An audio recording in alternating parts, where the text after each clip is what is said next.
Hello student, this is continuation of our previous working capital management chapter. I will discuss few questions that will help you a lot to understand the complexity of the chapter. And remember that in this chapter we discuss many things which we have already done in previous finance courses and even in some accounting courses. Like right now, check the second line of the question. The company reported a sales of 10 million and inventory turnover is 2. So the question is, what is meant by inventory turnover 2? So inventory turnover is 2. Inventory turnover is 2 means you sell a stock in 2 times in a year. So if we are selling only in 2 times, then how many months we are taking? So if you take the 12 months of the year and divide it by 2, it means that in 6 months you are able to sell it. Just assume that rather than 2, this is 8 times.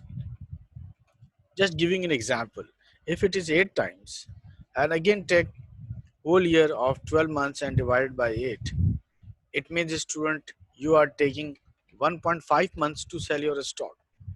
So what I'm trying to explain is that as inventory turnover time will increase, the selling activity will increase and you will need to maintain less stock in your inventory to continue your business. Now check the question. Company is adopting a new inventory system. If the system is able to reduce from inventory level and inventory turnover increases to 5. So student, if we are moving from inventory turnover ratio of 2 to 5, it is showing better performance in terms of inventory turnover. Company is able to sell their stock more quickly as compared to what they were selling earlier. So if I remove this line and give you the exact position right now given in question, that it is now 5 times. So what is meant by 5 times? Again, we will do the same thing. We will take 12 months of the year and divide it by 5. It means now we are taking 2.4 months to sell our stock. So if we are quickly able to sell our stock, we are keeping less inventory. It is much better for the business. Now the question in the last line is asking how much cash will be freed up. Since the question is related to inventory turnover, so I'm writing their formula. Inventory turnover times is equal to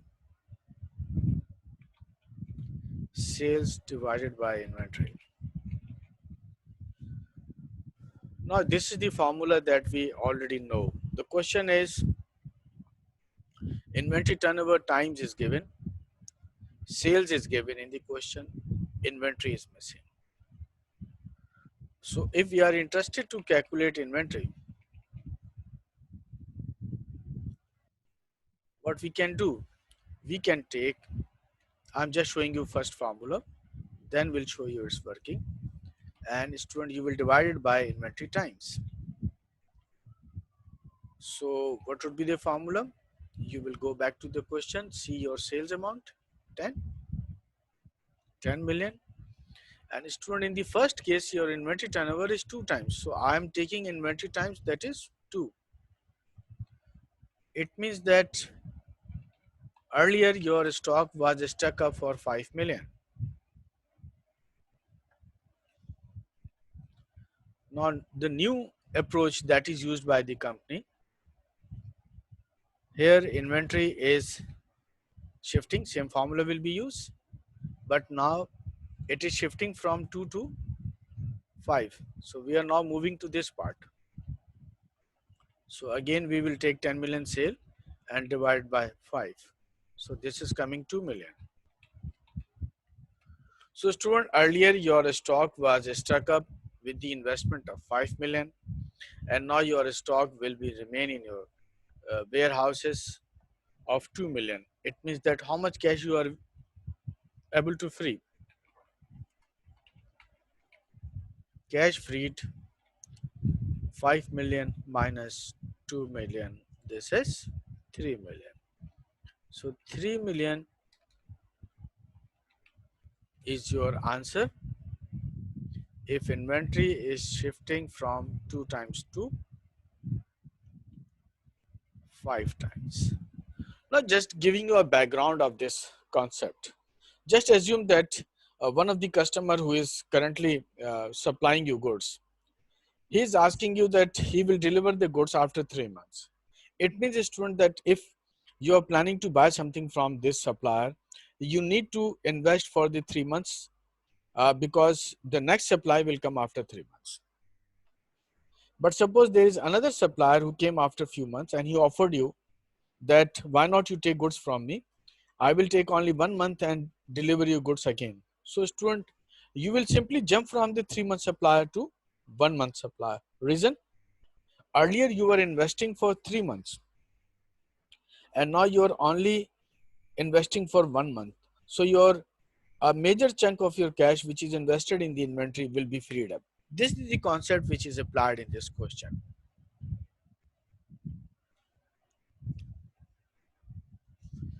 Student, in this question, corporation has a DSO of 17 days. DSO stands for days sales outstanding.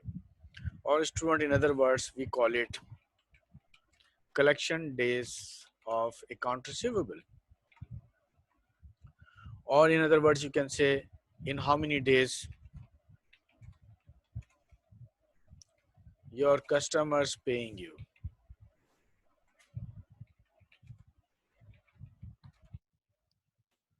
So student, if this is given 17 days, it means that in 17 days your customer is able to provide you stock. Sorry, your customer is giving you your amount back. Remember that this 17 will not automatically come in the practical business. Try to understand. Some customers will pay in 30 days. From some customers you will receive in 10 days. From some customers you will receive in 20 days. When you will take this entire data and convert it into an average days, then this 17 will emerge from there. So right now your account receivable days are 17. Second, your daily average sale, remember that this is again a daily average sale, is 3,500. The question is asking what is your average account receivable.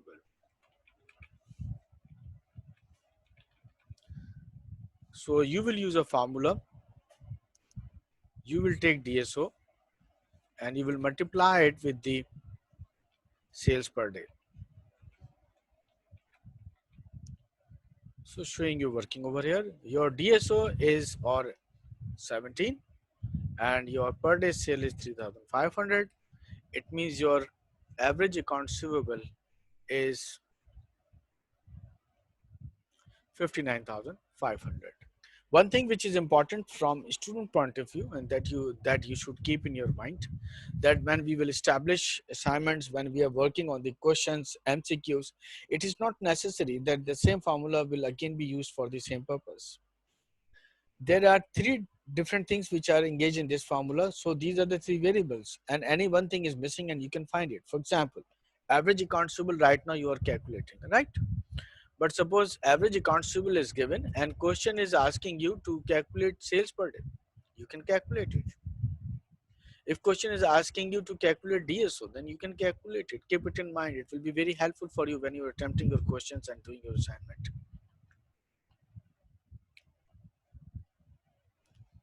This is very important question and it takes a very basic understanding of your business activities. 315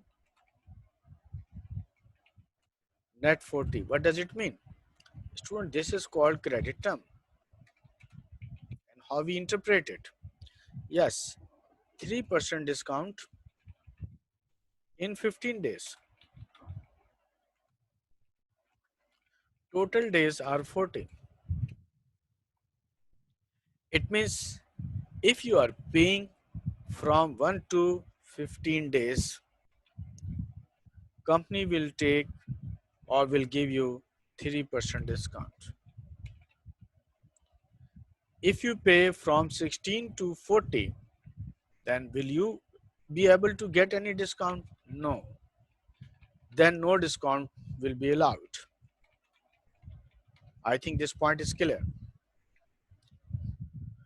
So now the question is, should you always prepare yourself to settle your payments within these 15 days, or you can skip it and you can settle it later on? So for it, we need to understand that if we are repeating this kind of activity in the entire year, then its cost will be much higher. We need to understand that how costly it will be. So we are applying two formulas over here. The first one is called nominal annual rate. We are converting this information into annual days. So one thing which is important for you, showing you again, discount period is 15 days, total days are 40. It means that how many days margin you can avail. 25 days margin is available if you are unable to pay within the discount period. Remember that this 25 days is very, very important in this question to understand. If I'm paying within 15 days, I'll avail discount. If I'm skipping, then I can stretch it up to 40 days. Then how many days advantage I'm taking? This is 25 days. To calculate nominal annual rate, I need two information. One is calling discount rate, 100 minus discount rate. So to give you its clarity, I'm showing it over here. Like this is discount rate divided by 100 minus discount, right? If this work is clear, then I can show it over here like this. 3 divided by 97. Agree?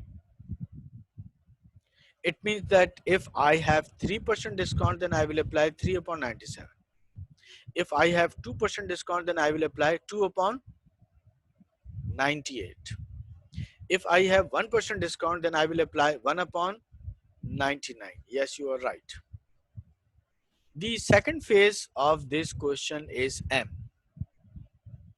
M stands for how many times in a year you can repeat this activity. How many times in a year? This you can calculate easily. Formula will remain 365 days you will use, and you will divide, carefully check the additional margin that you have over here, 25 days. So student, I am using this over here in calculation 365 days of the year, and if I continue this activity from year month to month, then how many times I can do this work? 14.6 times. So student, to calculate nominal annual rate, I am showing you bigger picture of this one.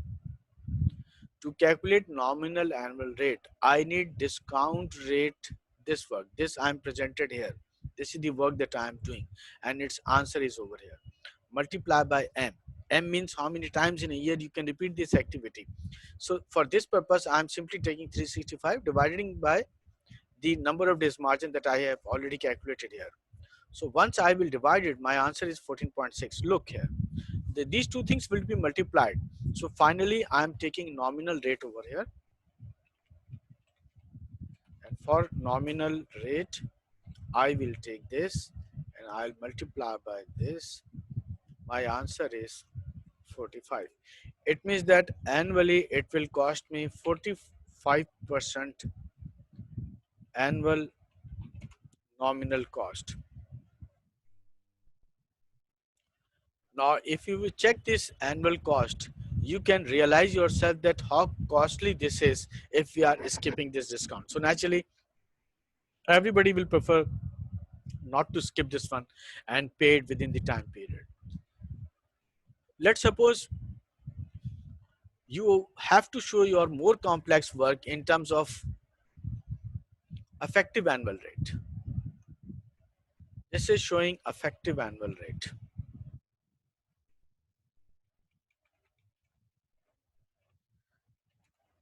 For effective annual rate, remember one thing is important is that this effective annual rate is related to compounding concept. So if you are good in time value of money, then you can understand the compounding impact and what would be impact on value if you are compounding more than once in a year. So if you have to repeat it, then my video lecture is available. You can check the time value of money concepts over there. It looks very complex, but I will break it into different parts and then you can easily calculate it. Remember that basic structure will remain same. So first I'm showing you this part. 1 plus discount rate, 100 minus discount. So what we are trying to say, we are trying to say this 1 plus discount divided by 100 minus 3. So this is the work which will come over here. 1 plus 3 divided by 97. I think now this will not create problem for you. Why 97? Because you are taking 3% discount. So this has become 1.03. Now student, the second part, carefully check this sign. Even if you can't check it, I am making it more enlarged for you. This sign is showing power. It means that this part is on power, but -1 is not in power. So in power, we will have 365 divided by after discount days. So for that student, I am taking this entire structure. This is available here. And student, to show power, I will use this one, which is available on the number 6 on your tab. And then you will bring 365 divided by 25 as a power. Student, up to here, this is power. And then you will minus it by 1. Now look, this answer is not correct, right? So rather than working on like this, I'm showing it up to here. This is the work which is coming. Do you think that this one is correct? Do you think that this much percentage might appear over there? No, not at all. It means that the way that you are working on calculator, you should be very careful that how you are applying it, whether it's going to be in the correct direction or not. So when we are taking 365 after discount days, it means that we need to do it separately just to see that how we are applying it. So 365 divided by 25 will give you 14.6, and if I apply this on this one, 14.6, the answer is 1.56. So right now just skipping it. This I showed you that you shouldn't do this kind of mistake. So now check this one. 1 plus 3 upon 97. I hope that this one is clear. Now check this one. 365 the entire year date and divided by 25. From where I am taking 25? This we have already done over here. Agree? So this is your answer. Now carefully check that this entire process will divide by 365 after discount period. This I am showing here. Your 1.03 to the power this. And now finally, student, what I will do, I will take this one and I will minus 1. This minus 1 is over here. I am showing it in different breaks because many students are not good in Excel and it creates problem for them to understand. Once you have gone through this and you get the right answer, then it is possible for you to do it yourself. And you can make a single formula for effective annual rate, and you can do it. Even if you will say, then I will present in the uh, next working. So effective annual rate is 56%. So if company is applying nominal rate, then the cost is 45%. If company is going on compounding concept, then effective annual rate is 56%. So you can imagine that 56% is quite a big cost that will be paid by the firm if they are unable to settle the payments within the discount period. So the final note will be, it is very costly to pay after due date. So better settle payments within discount period.